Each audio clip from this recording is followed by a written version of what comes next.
ocupan territorio, tenemos las maras, es decir, el Estado no domina su propio territorio, no controla su propio territorio, la totalidad por lo menos de su propio territorio. Estos estados así debilitados son presa más fácil para eliminar todo límite que el Estado social quería meterle al capitalismo. Bien, pero ¿cómo entran? ¿A través de qué? Porque ya no son golpes militares. Y entran a través de la debilidad institucional que tienen tradicionalmente los estados latinoamericanos. Esta debilidad institucional la padecemos en nuestro país, y si nos preguntamos qué pasa, qué nos pasó, qué está pasando, como alguien que por una cantidad de votos que pueden ser 4 canchas de River se hace del Poder Ejecutivo, no, está bien, pero como reparte la coparticipación federal como se le da la gana, extorsiona a los gobernadores presionan a sus legisladores y por ende manipula el poder legislativo. Y al manipular el poder legislativo, manipula el Senado y entonces puede nombrar la cúpula del judicial a quien se le da la gana. Entonces, yo ya no hablo de democracia, sino de república. Es decir, se desarticula la base de pesos y contrapesos de la propia república. Ojo, no hay ningún monarca que maneje estos 3 poderes en el mundo. No. Sin embargo, nuestra república, y ponemos república, con todas las palabras, no es muy republicana, parece. Porque hay un ejecutivo que puede manipular los otros 2 poderes del Estado. Me refiero a una cosa simplista, hay más poderes que los 3, por supuesto. Pero simplistamente, esto lo vemos con claridad. ¿A través de qué mecanismos? Y observemos lo que pasó Argentina y Brasil. A través de 2 enormes agujeros institucionales. Primero se valieron del enorme monopolio de medios masivos de comunicación. Quiero aclararles que nuestro monopolio de medios masivos de comunicación, en comparación con un Globo, es el almacén de la esquina, ¿no? Pero bueno, de cualquier manera, para nosotros es un monopolio. En segundo término, se valieron de los poderes judiciales. Y fijémonos el mapa de América Latina en este momento. Lo que está mostrando es que los 3 populismos que se mantienen porque hicieron constituciones nuevas y cambiaron sus poderes judiciales tradicionales. Pasó en Venezuela, pasó en Ecuador, pasó en Bolivia. Si no hubiese sido así, no existiría ninguno de los 3 ya. Nos sorprendió, ¿no? No nos dimos cuenta de una nueva táctica de ocupación, una nueva táctica de la tercera etapa de colonialismo. Y nos penetraron no por agujeros, sino por falta de paredes directamente de nuestro sistema institucional. Todo esto nos pasa en un mundo donde sucede todo lo que decía el compañero, pero cuando miramos la distribución de riqueza, bueno, hay más de media humanidad que no tiene lo necesario para vivir con dignidad y algunos para sobrevivir, y hay un tercio que gasta o consume lo que no necesita para vivir, y la concentración de riqueza cada vez es mucho menor. Se calcula más o menos que poco más de un 1% de la población mundial tiene el 49% de la riqueza y que hay un 14% que se reparte en clase media y el resto vive con $1 y pico, hasta por $1 y pico por día. Esta es la distribución mundial, ¿sí? Y América Latina es campeona de 2 índices bárbaros. Y no es campeona de estos 2 que coinciden por casualidad, sino que hay una íntima conexión entre ellos. Por un lado, tenemos los índices de homicidio más altos del planeta. De los 24 o 25 países que pasan del 20 por 100.000 anual, 19 están en América Latina y el Caribe. Nos venimos salvando solamente con bajo índice de muerte violenta Uruguay, nosotros y Chile. El resto está por arriba. Tenemos alguna ciudad en América Latina que es la de mayor índice de mortalidad de todo el mundo, San Pedro Sula en Honduras, está por arriba de los 90 por 100.000. Quiero decirle que muy pesimistamente nosotros nos llegamos al 6. Pero Brasil, aquí al ladito, tiene 24. Por otro lado, también somos campeones de coeficiente de Gini. Tenemos coeficiente de Gini más alto que África. África es más pobre, pero es menos desigual en la distribución de la riqueza. Si realmente pensamos un poco en el costo que tiene nuestro subdesarrollo, en el costo humano del subdesarrollo, y miramos la región, los únicos muertos que hay no son los de muerte violenta.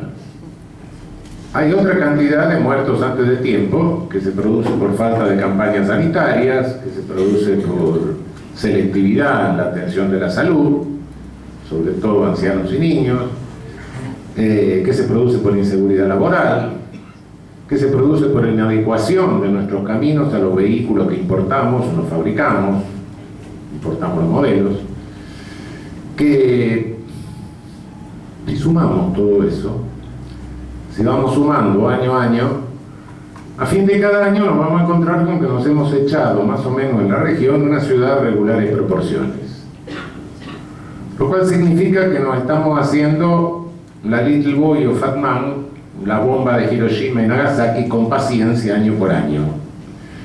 Es decir, vivimos un genocidio por goteo. Cuando hablamos de derechos humanos, desde el centro nos dicen que la historia de los derechos humanos empieza con los derechos individuales, después pasó a los sociales, después ahora vienen los de tercera generación. Y entre los de tercera generación está el derecho al desarrollo, macana. Esta es la versión del centro. Nuestra versión periférica es al revés. Empezamos con el derecho humano al desarrollo porque la primera condición del desarrollo es la independencia. Entonces nuestros primeros héroes de derechos humanos habrán sido San Martín, Bolívar, Louverture, Morelos, Hidalgo, O'Higgins, etc., ¿no? Bueno, y el costo que tiene esta violación del derecho humano al desarrollo es un costo en vidas humanas. Esa es la realidad regional.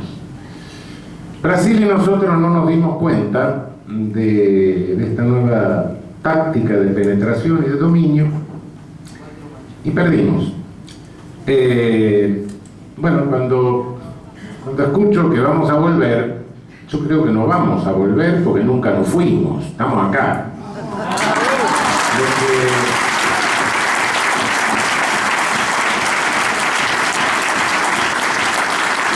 Lo que tenemos que preguntarnos es cómo seguimos. ¿Y cómo vamos a seguir? ¿Vamos a seguir haciendo lo mismo? ¿Vamos a seguir teniendo una estructura institucional por la cual nos pueden reventar de nuevo en cualquier momento? ¿O vamos a definir un modelo de Estado? ¿Cuál es el modelo de Estado que queremos?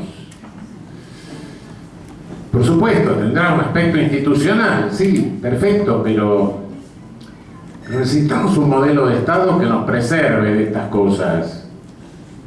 Y cuando vemos la misma base institucional que tenemos, y mis colegas que estudian la Constitución y todos dicen que tenemos una Constitución bárbara, la mejor del mundo, no, miren, perdonen, tenemos una porquería, disculpen. Sinceramente, en el derecho constitucional comparado, tenemos una Constitución que realmente es una de las peores. Sí, tiene todos los derechos declarados, de eso no me cabe la menor duda, todos. Como habían derogado la del 49, entonces los metimos por vía internacional, el 22, el 75, están todos los derechos adentro, fenómeno, el derecho a la felicidad, el derecho al orgasmo popular, qué sé yo, ¿no? Todo.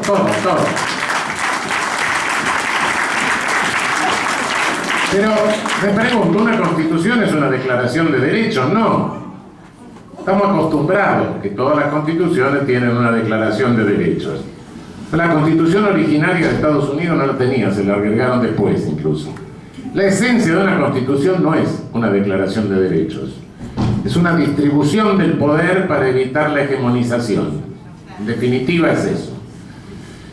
Es decir, la parte institucional de la institución, de la Constitución nuestra, no funciona. Si un señor puede manipular los tres poderes del Estado, esto no funciona. Básicamente, y otras cosas. ¿Tenemos en nuestra Constitución alguna disposición sobre Fuerzas Armadas? No. No. ¿Se pueden poner las Fuerzas Armadas en función policial constitucionalmente? Sí. No hay ninguna prohibición. ¿Podemos tener una democracia con monopolio de medios masivos de comunicación? No, no podemos tener una democracia con un monopolio de medios. Porque el monopolio de medios no es simplemente una cuestión de libertad de expresión. No es simplemente una cuestión ideológica, ni de información. El medio es el que nos crea la realidad. Cuidado, porque yo no sé lo que pasa en Siria, qué sé yo. Y vivo en Flores, no sé lo que pasa en Ituzaingó, me explican lo que pasó, qué sé yo, con el circo, qué sé yo, pero si yo no lo leo en el diario, no lo veo por televisión, no lo sé. Y cuando lo veo por televisión, me empiezo a comportar conforme a la realidad que me crea el medio. Y más, me reafirmo en esa realidad. Y me reafirmo a cada rato hablando con otros.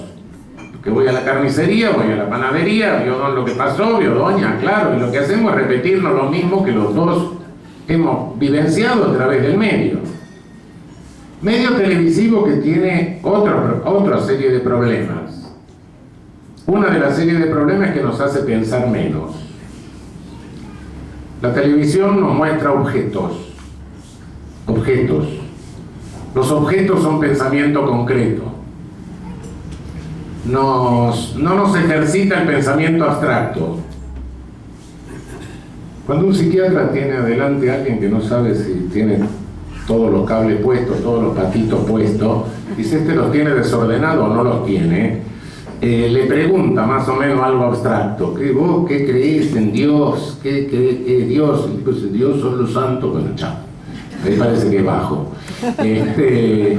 Bueno, nos acostumbra un poco a responder de esa manera, a ver cosas concretas, y por otra parte nos crea la ilusión de que estamos en contacto con la realidad porque tenemos la imagen.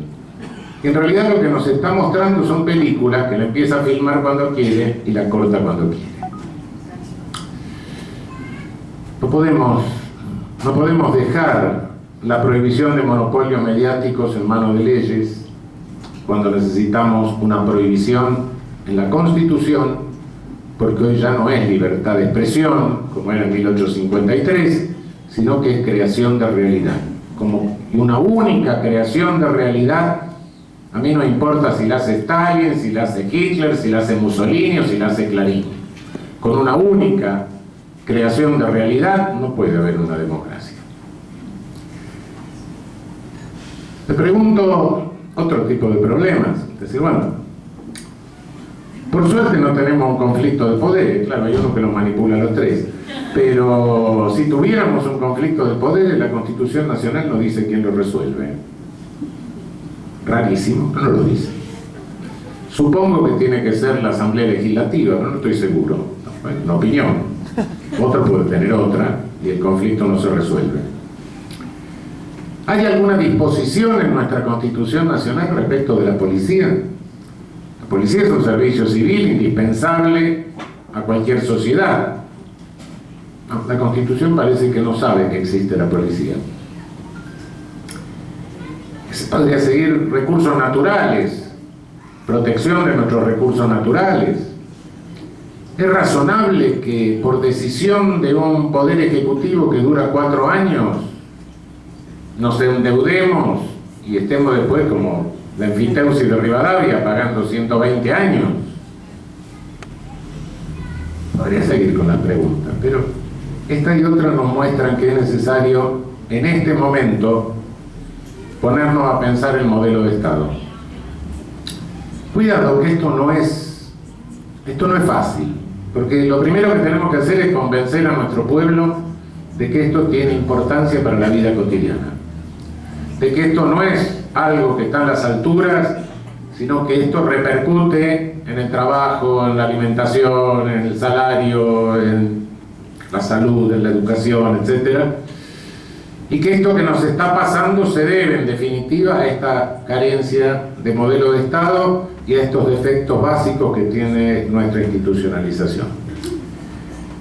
Es difícil hacerlo y también explica un poco la omisión. Cuidado, yo no estoy hablando de autocríticas, no me gusta la palabra autocrítica, parece que están pasando facturas, no. Omisiones, bueno, está bien.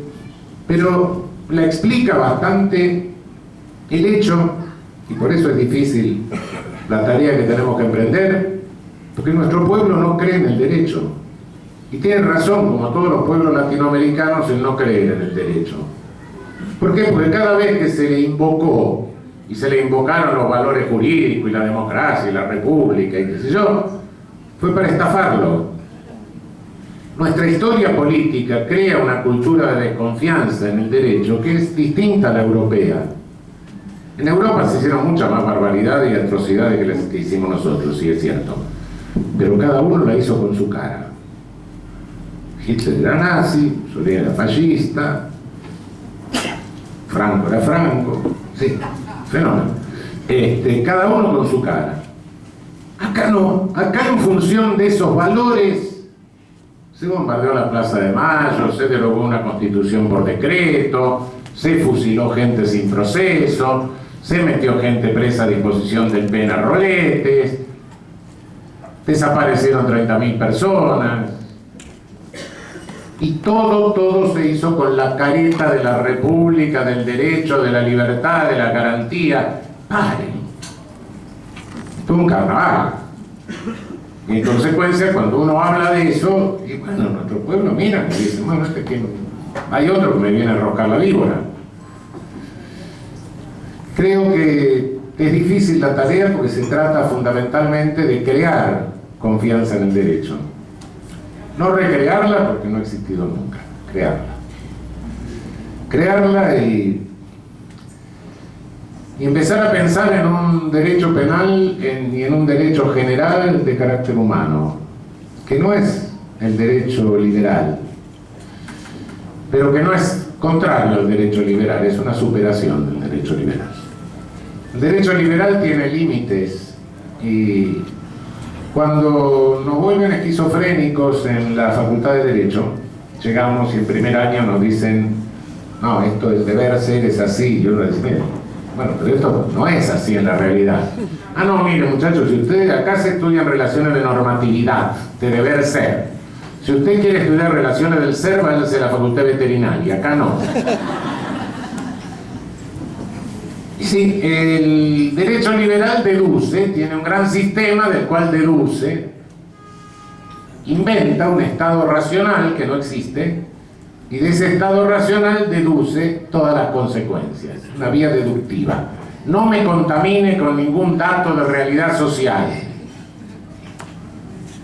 Eso da lugar a soluciones de tipo dogmático, a soluciones estáticas. Y sí, esto es explicable. ¿Por qué? Porque el derecho liberal surge de una lucha de clases. ¿Sí? Lucha de clases que tiene sus grandes méritos, no me cabe la menor duda, que se dio en Europa cuando la burguesía peleaba contra la nobleza. Claro. Pero la burguesía europea, para surgir y para poder pelear contra la nobleza, tiene una cara oscura. Y la cara oscura de la burguesía europea es el colonialismo y el esclavismo. Sin ella no hubiese podido surgir esa burguesía en la cual nosotros, cuyo surgimiento participamos, sí, proveyendo materia prima y proveyendo medios de pago. Cuando yo digo estas cosas me dicen que soy marxista. No, cuidado. Soy peronista, no marxista, porque Marx nunca entendió el colonialismo. Entonces, por esa razón, pero claro, la dimensión económica de los fenómenos la puedo ocultar, porque entonces eso Si uno prescinde de la dimensión económica de los fenómenos, no es que no sea marxista, es idiota. Bueno, es otra cosa.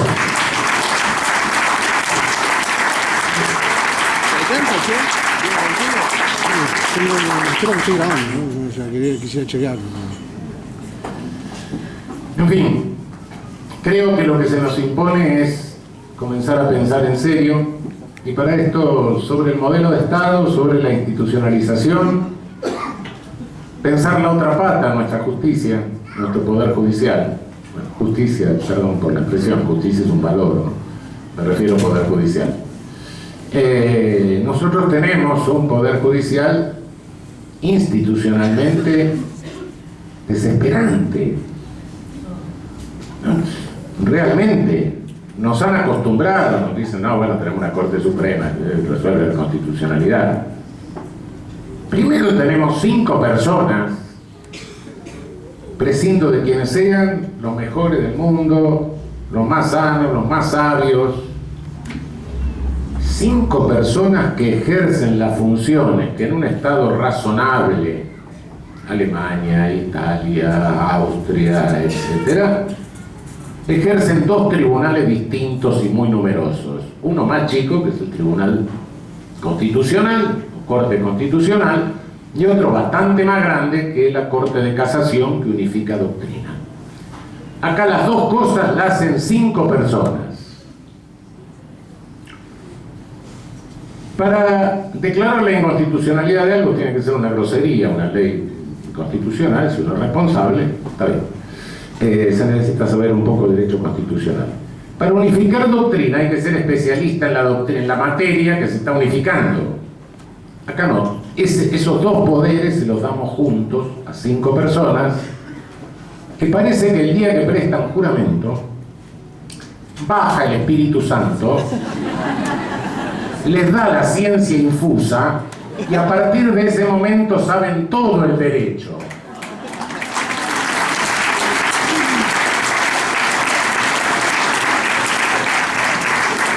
Compañeras, compañeros, nadie sabe todo el derecho. Y me he pasado 11 años firmando sentencias de materias que no conozco. Bueno, institucionalmente eso es lo que uno tuvo que hacer. Pero cuidado, eso no es lo mejor. A mí no me asusta delegar en la función judicial. Si no hubiera delegación no funciona en ningún tribunal. Pero una cosa es que yo delegue y cuando alguien me trae un proyecto lo miro y porque sé la materia lo corrijo y lo evalúo. Otra cosa es que llegue un momento en que quien me trae el proyecto lo miro y le digo, ¿estás seguro de lo que me decís?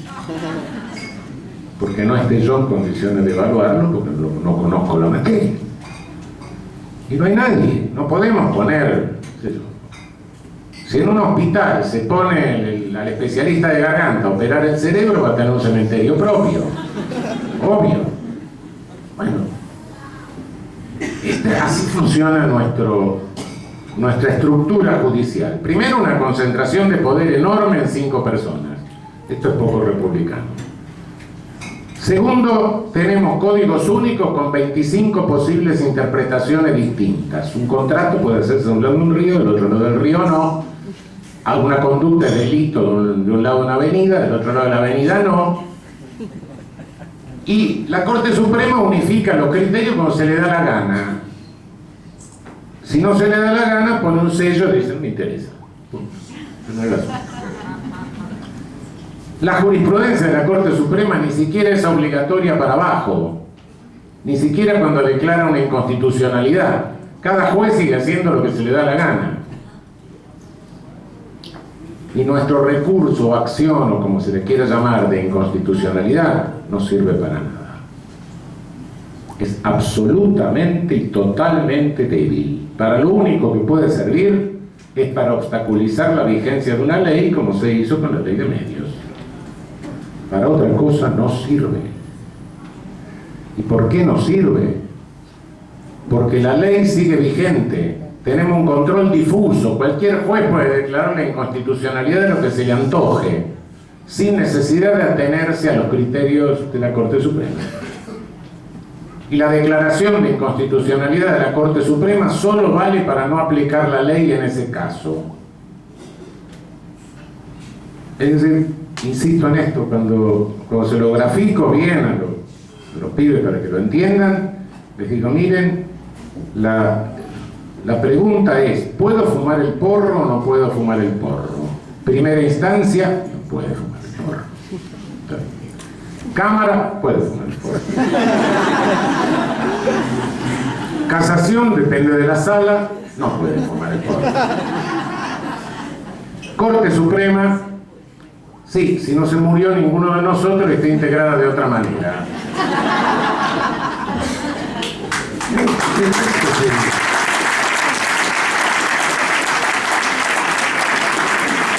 Ojo que esto que estoy hablando es independiente de la bondad, de la maldad, de la inteligencia de las personas. Esto es institucional.